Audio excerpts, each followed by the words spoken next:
നിങ്ങളുടെ ഫേവറേറ്റ് സീരിയലുകൾ ടിവിയിൽ വരുന്നതിന് മുൻപേ സൺ നെക്സ്റ്റ് ആപ്പിൽ കാണാം. ഇനി എല്ലാവർക്കും മുൻപേ കാണൂ. ഇപ്പോൾ തന്നെ സൺ നെക്സ്റ്റ് ആപ്പ് ഡൗൺലോഡ് ചെയ്ത് സബ്സ്ക്രൈബ് ചെയ്യൂ.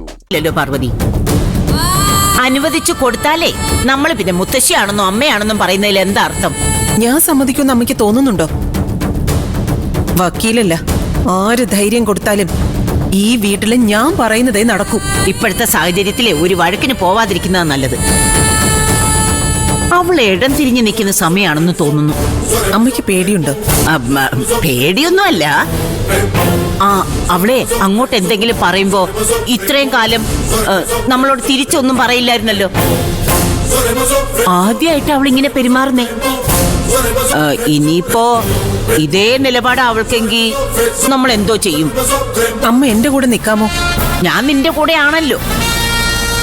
എങ്കിൽ അവളെ ഒതുക്കുന്ന കാര്യം ഞാൻ ഏറ്റു. പാർവതി, സൂക്ഷിക്കണം. അവസാനം നീ നാണം കെടരുത്. ഇത്തിരി നാണം കെട്ടാലും വേണ്ടില്ലമ്മേ. അവളെ കെട്ടിച്ചേ ഞാൻ അടങ്ങും. ഈ വീട്ടിൽ തോന്നുന്നത് പോലെ ജീവിക്കാന്നാണോ അവള് വിചാരിച്ചിരിക്കുന്നേ? ഞാൻ ജീവനോടെ ഉള്ളപ്പോ അതിന് സമ്മതിക്കില്ല. നീ എന്താ ചെയ്യാൻ പോകുന്നേ? എന്ത് ചെയ്താലും നല്ലോണം ആലോചിച്ച് വേണം ചെയ്യാൻ. എനിക്ക് വയസ്സായിപ്പോയി, പക്ഷേ ആരോഗ്യം ഉണ്ടായിരുന്നെങ്കിൽ അവളെ ഇന്ന് ഈ വീടിന്റെ പടി കയറത്തില്ലായിരുന്നു. എല്ലാം എനിക്ക് വിട്ടേക്കമ്മേ. എന്താ വേണ്ടെന്ന് എനിക്കറിയാം. ഞാനത് ചെയ്യും.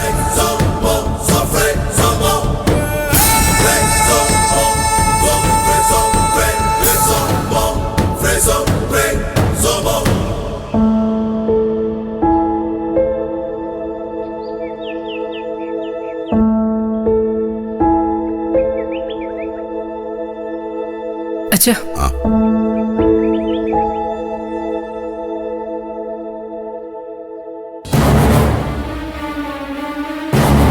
എവിടെ നിങ്ങളുടെ ആങ്ങള? നീയല്ലേ ആങ്ങളയുടെ ഭാര്യ?